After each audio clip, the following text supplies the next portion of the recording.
Leaving the gym on my bike. So I'm going to talk to you guys for a minute.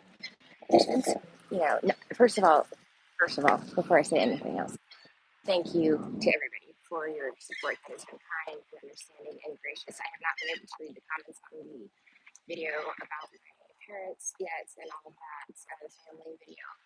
But I know I saw a couple pop in and they were nice, and I appreciate you guys very, very much. Thank you for your kindness, your support. For those of us that get it, you get it. For those of us that don't, you don't. That's just the way it goes. You know what I mean? By the way, there's a whole lot more to that story. Obviously, I didn't want to really go into an hour or second part, series about it. But there is a lot more to that story as well. And again, that's I have really ever been kind and good and loving and gracious to pretty much everything. I'm trying to think if there's anything I haven't been kind and gracious to. I think maybe when I was younger, hanging out with toxic girls and stuff, I may have been not so kind most times to people like me. I don't know. Anyway, that's not the topic of the video. I mean, maybe it is. It kind of plays into all of this, but one of the snarky comments, and I think this is an ex-family member that's like going on in the videos, leaving shitty comments, and is, well, where's God? Why don't you do magic to fix this? You're homeless. Why don't you do magic to fix your money? Where's God now? Listen, guys, God is here. God is with me. Okay, I get to wake up every single day and have peace and joy and love in my heart, and that is something that a demon can never have. They're constantly on the hunt for supply. They're constantly trying to secure supply. They're constantly trying to fight supply. They're constantly trying to generate supply. They're constantly, it's exhausting for them. So I get to wake up with peace in my heart, and love. And guess what else I have? The opportunity to have happiness. And that is something a demon will never have. So there's that, okay? But the reason, ultimately, this is actually much, thought, prayer, meditation, whatever you want to call it, okay, that I am being punished is because I have allowed myself to enable the adversary. Do you understand? I have allowed demons to feast upon my flesh. I have. And this was all done out of love, right? This was all done out of good intention. God says, be kind to everyone, be loving, forgiving, try to be like Jesus. There's no being like Jesus, but you get my point. It's be good to people, and that's what I do. And not because God is instructing me to do that every day or that I'm really fearful. It is because that's who I naturally am. But I have over the years, and for my entire life, for 40 years, I have enabled the adversary. I have literally taken in the enemy's soldiers, nursed them back to health, and set them out there in the world with more ammo, more knowledge, more money, more everything to go and hurt other people. So think about the karma that I've generated. I'll give you an example. My first husband, we'll just talk about him for a second. I met him, he was a triple felon, which I didn't find out until after we were married, and we couldn't get him to Canada. that was a fun way to find out that your husband's a felon. When you try to go to Canada and they say, come over here to me and then wait right here, and to him, get the fuck out of here. They're like, you can go in, he can't. I'm like, why? They're like, he knows why. Let him tell you why. And I'm like, what is going on? And he's like, like mumbling, stumbling word salad, trying to not tell me that he had 3 felonies that I had no idea existed. Okay. So that's how I met him, okay? This is how everything started. He had a freaking 300 credit score, freaking collections, debt. He was living at home with his mommy and daddy.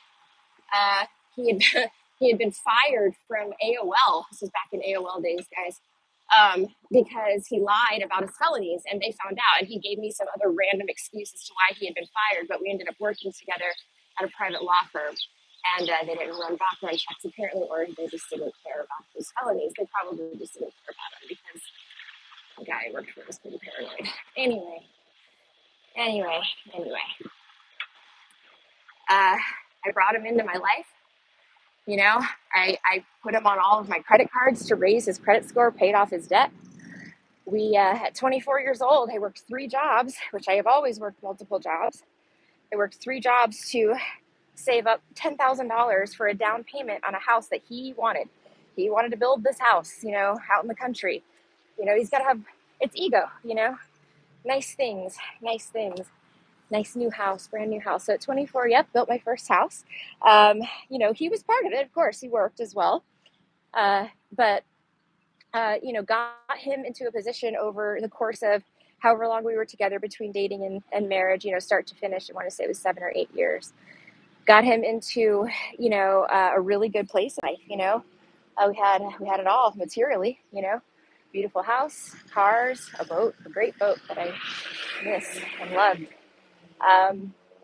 All of these things became these things that I worked so hard for, became weapons in his arsenal to go and, he ended up leaving me for a friend of mine, an acquaintance. She was not a friend. She was somebody that I met at a professional function. She was a professional woman as well. And I brought her on my boat. I invited her to come out on my boat with the group of girls that I hung out with at the time. I had a really tight group of girls that I chilled with in my 20s, none of whom I still speak to. But anyway, I invited her to come out on the boat. And next thing I know, husband's got to work late. Husband disappears for 2 days, completely disappears, tells me he's going to a work conference in Orlando, doesn't answer any texts or calls at all for about 20 hours. So at that point, I pulled in all the stops. I was working at a law firm. I'm like, hey guys, I need help. I'm like, my husband's missing. You know what I mean? So we're calling police stations, everything between here, Orlando, Sarasota, and Orlando, trying to find him. He was having an affair, bottom line. He would say like, oh, 11 o'clock at night, because he's an IT guy. My boss needs me to go out to her house and fix her internet. And I'm like, why doesn't she just call Spectrum? But the reason why is because that's not at all what he was doing. He was having an affair. But at the same time, he was he was gaslighting me into thinking I was crazy for thinking that he was having an affair. I found out he was having an affair when I got offered, God again, put these opportunities in front of me randomly, a job to go to Afghanistan. It was like, I get a call one day, hey, you want to go to Afghanistan? And I'm like, fuck yeah, I do. Get me out of here. And let me do something good for the world. You know what I mean? That I can really seriously help and make an impact. So anyway, I'm over there, sitting there back when I used to use Facebook. And this is really when I stopped using Facebook. This back in like 2012. Which is, I think, why my brain didn't get poisoned. A lot of people's brains got poisoned by social media guys. They just did, Anyway, yeah, I'm flipping through pictures and I see one of my friends, that's tagged the girl that I brought on the boat, that I knew from work or whatever. And I'm like, and it's a picture of all of them sitting on the back of my boat. And I'm like, that's my boat, So I'm like, well, how did they get on my boat? I'm like, Ryan's taking them out on my boat, So like and again, our divorce was still pending, right? It wasn't, nothing was finalized. All assets were still joint and all this at this point.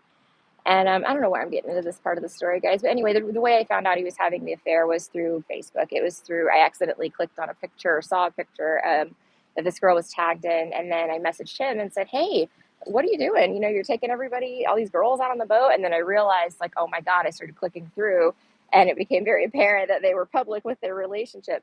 Come to find out, as luck would have it, one of my neighbors in that neighborhood ended up, I was working at a Fortune 500, brand new there, walking down the hall, and he was like, Tina? And I'm like, oh my gosh, like, what's going on, B? He was an engineer there. So we ended up talking. This girl moved into my house 3 days after I moved out. She was sleeping in my bed 3 days after I moved out. This is some Jezebel shit, my friends. But they're still together. They've got a happy little family. I'm sure it's lovely. Anyway, I brought that man up, in the world. And there's more to it, of course, but I had his back. I supported him. I nurtured him. I loved him. I gave him everything. If he wanted something material, guess what? I'm getting another job. I'm starting a new company. I had my own company at that point in time, a bartending company. I would bartend all the private parties and weddings and bar mitzvahs and everything else going on because I worked for all these, high powered lawyers and they always had parties. So I was their girl on call, and they formed me an LLC and helped me out, really good people. They brought me up, and then I in turn brought the demon up, you know. I in turn fed all that good energy, all that investment, all the investment that people had put in me into a fucking demon, into a narcissist, into somebody who has absolutely no gratitude. He was an atheist, which that should have been my first, cue, but I'm not religious. That's the thing. There's a big difference. People think I'm some religious nut. No, I'm not. I'm not religious at all. I just love God. I have the light of God in me. That's it. You know? But anyway, I took all of that love, that energy, that time, I invested that in him, nurtured him, got his credit great, like I said, put him on my credit cards, bought the house with him, but I'm the one that freaking did all of that. Okay. He could not have done any of it without me. Not one thing, he wouldn't have been able to get a car. He had, oh my God, like I said, he had so many bills and collections, felonies, you name it, and here I am over here fully investing in this piece of shit, just for him to turn around and freaking leave me for, a girl I bring on the boat. Like, 10 years didn't matter. And then not just leave me and be like, Tina, I'm sorry, I fell in love with somebody else. Like that would have been the grown man thing to do, But because we're dealing with Jezebel, okay, Jezebel is a sneaky, tricky bitch, okay, and she enjoys seeing people suffer, right? So instead of, sitting down like a man and telling me, Tina, listen, I'm not in love with you anymore. You know what I mean? Let's divide the assets. Let's move on with our lives, whatever. Which would have been heartbreaking, but I would have respected, right? It would have been in the long run much better, for everybody involved. He has to make me gaslight me. You know what I mean? Like make me look like a psycho bee for even suggesting that the chosen one, mommy's perfect little boy, be engaging in such nefarious acts. Yeah, right, motherfucker. you know yeah, right. It's so make me feel, treat me like I'm crazy. Tina needs help. No, Tina doesn't need help. Tina was right, and called you out on your bullshit, and that's why you're mad. Anyway, I haven't spoken to him. Let me tell you the last trick he pulled, and then I'll get off the slide. But the reason I am being punished right now, guys, is because I have enabled the adversary. Again, I have taken in his soldiers, his marchmans, the demons, the narcissists, the sociopaths, the narcopaths, the psychopaths. I have loved them all. I have given them my heart. I have given them, I've allowed them to feast on my flesh. Okay. I've nurtured them. I've been kind to them. And what I'm doing is fueling them up with supply so that they can go out there and be predators. You know what I mean? So that they can go prey on other people, so that they can go out there and create chaos and havoc and greed and lust and all of these energies that they love to bring to the world, all the stuff that's literally ruining humanity. The world, it is ruining the world. And I fed into that, not by being one of them at all, but by enabling them, by taking care of them, by giving them everything, by feeding into their egos. You know what I mean? And this is why God was like, nope, nope, full stop, bam, tower, lightning bolt. Okay, now I'm homeless. Now, I can't afford food. Now, now I have to struggle. Why? Because I was kind to a narcopath. Multiple narcopaths, by the way, multiple. But yep, this is how it all started. This is what happened, and God had enough. You know, he had to really get my attention because I couldn't stop being kind to people who didn't fucking deserve it. And honestly, guys, if anybody, if I'm touching anybody today, if anybody gets this message and hears me, stop enabling the adversary. Not only is your life at risk, seriously, okay, your life is at risk. Listen to me, okay? I have almost been murdered multiple times, okay? Just for being kind, just for having the light. That's it. It triggers their jealousy issues. So if you're hearing me, okay, if you are someone who's like, oh well, they had a troubled childhood, I feel bad for them. I'm going to be there to support them. I'm their ride or die. I'll always have their back. If that is you right now, and this person has the devil inside of them, you too will be punished. This is God's warning to you. Okay? So hear me out, guys. Please take this advice. Please take this advice. Get away from them as soon as you can. Stop giving them your love. Put that into yourself, your children, okay? Your pets, your business. When I was single for 5 years, this is what I built, my freaking business. And it was all taken down in a matter of months by psychopaths because I put myself back out there. I shouldn't have done it. I regret it deeply. Please don't be like me.